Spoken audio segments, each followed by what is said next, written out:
8 minutos, y hay una convocatoria de lo más interesante para premiar a alcaldes productivos. Vamos a conversar al respecto porque esta premiación se va a realizar el día 29 de noviembre. Se trata de premiar, esto es una iniciativa de Sierra Exportadora, y para premiar a los alcaldes productivos. ¿Qué cosas son alcaldes productivos? David Salazar Morote, director de Desarrollo Productivo Territorial de Sierra Exportadora y expresidente regional de Apurímac, nos responde a esa pregunta. ¿Cómo está, señor Salazar? Muy buenos días. Buenos días, Guido, Ricardo, muchas gracias. Sí, estamos muy entusiastas con este primer premio al alcalde productivo.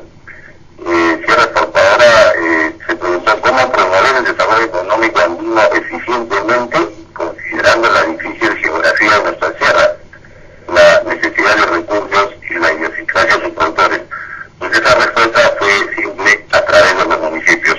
Los alcaldes ahora han asumido un liderazgo distinto, tienen un chip diferente y se dedican mucho a impulsar proyectos productivos.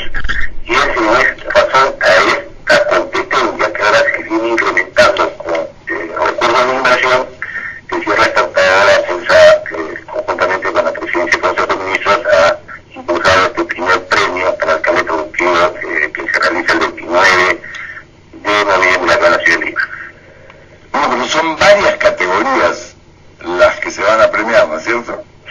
Sí, lo que pasa es que los alcaldes, el modelo municipio productivo implica que los alcaldes deben seguir un proceso progresivo, ¿no? De ir aplicando una serie de criterios, de acciones, de tal manera que vayan fortaleciendo, ¿no? Pues, la mejora de su actividad productiva y lograr aprovechar sus ventajas comparativas y convertirse pues en un territorio competitivo, ¿no? Y es así que tenemos alcaldes que impulsan el comercio, la inversión, desarrollan alianzas, generan políticas públicas, constituyen y consolidan clústeres y finalmente, digamos, aplican este ¿Qué cosa es exactamente un clúster, señor?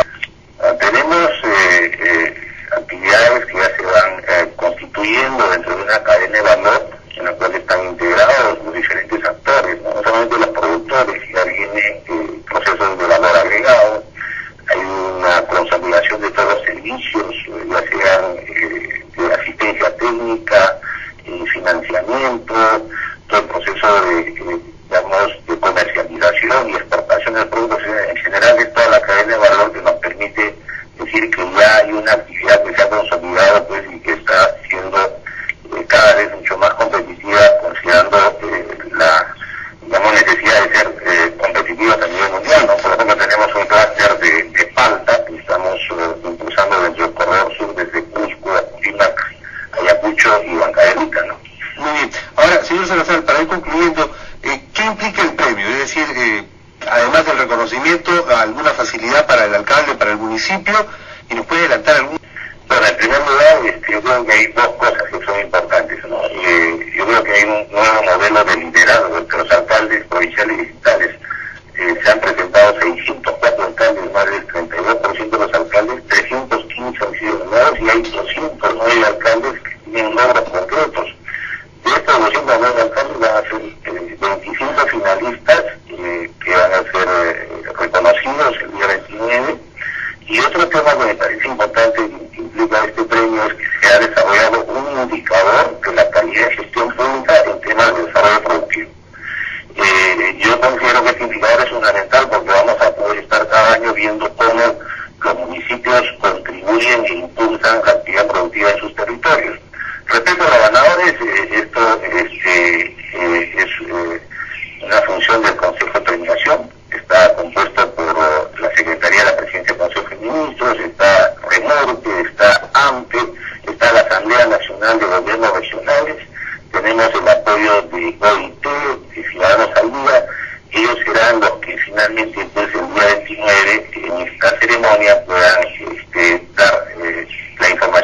quiénes son los alcaldes premiados en las 5 categorías.